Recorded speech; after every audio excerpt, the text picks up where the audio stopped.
मुकेश सहनी ने साफ साफ कह दिया है कि हमारी लड़ाई एनडीए से और मोदी जी से है। उन्होंने कहा कि हमारे पूर्वज ने प्रभु श्री राम को पार लगाया था, हम उन्हीं के वंशज हैं, पर हमारी नाव पर सवार होकर जो राजनीति के नैया पार करेगा उसे आरक्षण देना होगा। इसी संकल्प के साथ मुजफ्फरपुर में 6 दिसंबर को मुकेश सहनी रैली करेंगे। आपको बता दें कि अपने निजी कार्यक्रम के दौरान मुजफ्फरपुर पहुंचे मुकेश सहनी ने आज अपना एजेंडा साफ कर दिया है। मुजफ्फरपुर सर्किट हाउस में पत्रकारों से बातचीत के दौरान वीआईपी सुप्रीमो मुकेश सहनी ने अपना रुख स्पष्ट करने का भरसक प्रयास किया। एक जगह तो निषाद आरक्षण के नाम पर एनडीए के साथ सीधी लड़ाई की बात कही, वहीं यह भी कहा कि जो हमारी आरक्षण की मांग को पूरा करेगा हम उसका साथ देंगे।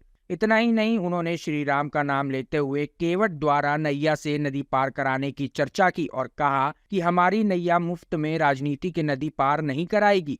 जिन्हें हमारी नाव पर चढ़कर दिल्ली पहुंचना है उनको हमारी मांगों को पूरा करना पड़ेगा। अपने जाति समीकरण की ताकत दिखाने के लिए बिहार और झारखंड मिलाकर मुकेश सहनी कुल 16 रैलियां करेंगे और इसी तैयारी के लिए आज मुजफ्फरपुर में वीआईपी पार्टी के तमाम अधिकारियों से मुकेश सहनी ने मुलाकात कर बातचीत की। अभी तो छठ पूजा दीपावली खत्म हुआ है और मुजफ्फरपुर तो उत्तर बिहार का राजधानी है। हम अपने घर पे जाने के क्रम में भी मुजफ्फरपुर होके जाते हैं और मुजफ्फरपुर से जब दरभंगा से निकलते पटना की ओर तो भी मुजफ्फरपुर होके आते हैं। और अभी छठ पूजा मना के हम लोग पटना जा रहे हैं तो पार्टी के बहुत सारे साथी हैं और छठ पूजा दीपावली में मुलाकात नहीं हो पाया, इसके लिए आज हम लोग मुजफ्फरपुर पहुँचे हैं। सर्किट हाउस में हैं, पार्टी के सभी जिला अध्यक्ष से लेकर प्रखंड अध्यक्ष और पार्टी के बहुत सारे पदाधिकारी सभी लोग यहाँ पे स्वागत करने के लिए आए हैं। आगामी एक कार्यक्रम भी है। आप सबको पता है कि बिहार में निषाद आरक्षण संकल्प यात्रा को लेकर 101 दिन का मेरा यात्रा पूरा हुआ 4 नवंबर को। उसके बाद ये भी संकल्प यात्रा को हम लोगों ने विस्तार दिया कि पूरे बिहार में यूपी और झारखंड मिला के 14 रैली करना है, जिसमें से एक रैली मुजफ्फरपुर में भी निर्धारित हुआ है और 6 दिसंबर को मुजफ्फरपुर में होना है।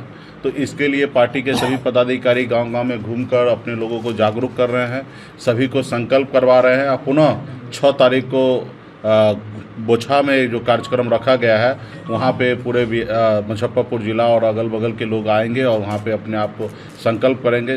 जिस तरीके से हम लोगों ने पूरे बिहार में संकल्प किया कि आरक्षण नहीं तो गठबंधन नहीं, गठबंधन नहीं तो वोट नहीं, इस नारा के साथ हम लोग आने वाले 2024 में मजबूती से लड़ाई लड़ रहे हैं। अपने समाज को जो हमारी एजेंडा है, मुद्दा है कि समाज को आरक्षण मिले।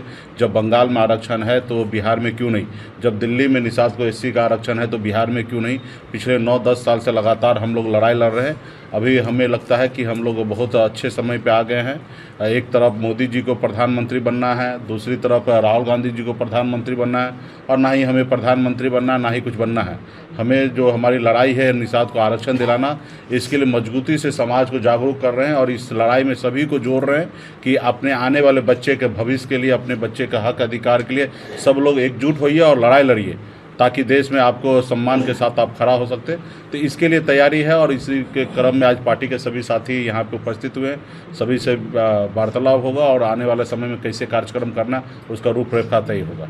हाँ, हम किसी के साथ नहीं हैं और ख़ास करके एनडीए के साथ नहीं है और लड़ाई तो एनडीए के साथ है, हमारा मोदी जी से है क्योंकि देश में प्रधानमंत्री नरेंद्र मोदी जी है और आरक्षण का मांग उन्हीं से है और उन्हीं को कहते हैं कि भाई आरक्षण नहीं दीजिएगा तो कोई उम्मीद नहीं कीजिए कि आपके साथ हम जाएंगे।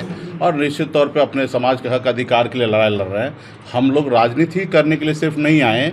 ये बात सही है कि पॉलिटिकल पार्टी है, पॉलिटिकल पार्टी का एक काम होता है कि चुनाव के समय में चुनाव लड़ना, लेकिन पार्टी का जैसे मोदी जी का एजेंडा था कि राम मंदिर बनाना, उसी तरीके से हमारा एजेंडा है कि गरीब बच्चे के लिए स्कूल बनाना, हॉस्पिटल बनाना, निषाद को आरक्षण दिलाना। जब देश एक है, संविधान एक है, तो फिर हमारे साथ भेदभाव क्यों हो सकता है। जब बंगाल में आरक्षण निषाद को मिल सकता है, बीन बेलदार नोनिया मला को मिल सकता है, दिल्ली में मिल सकता है, तो भाई बिहार में क्यों नहीं मिल सकता। और इसके लेके हम लोग 9 साल से लड़ाई लड़ रहे हैं और आगे भी लड़ाई लड़ते रहेंगे जब तक हमारे पास वो पावर और शक्ति नहीं आएगा, जब तक हम लड़ाई लड़ते रहेंगे।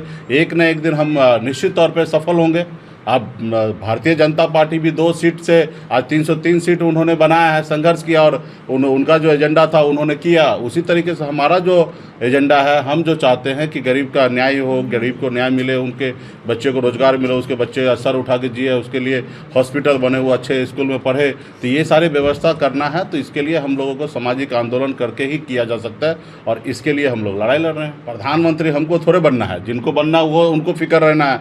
और हाँ कि हम तो अपना काम करते हैं। निषाद समाज के भविष्य के बारे में जो सोचेगा वो निश्चित तौर पे निषाद समाज का बारे में सोचेगा। अगर किसी को अगर निषाद समाज फिक्र नहीं करेंगे तो निश्चित तौर पे वो अपने घर में रहेंगे, हम अपने घर में रहेंगे और हमारा संघर्ष यूँ ही जारी रहेगा। कोई नोटिस ले या ना ले उससे हमें फ़र्क नहीं पड़ता, हम अपने काम को मजबूती से पूरा करेंगे। लेकिन इसके लिए हमारा 6 दिसंबर तक रैली है। रैली करने के बाद फिर पार्टी के लोगों से बात होगा, चीज़ें जो हमारे एजेंडा है उसको एक्सेप्ट करेंगे, उसके बाद हम लोग निर्णय आने वाले समय में लेंगे। अभी फ़िलहाल तो हमारी जो कार्यक्रम है उसको लेके हम लोग काम करेंगे।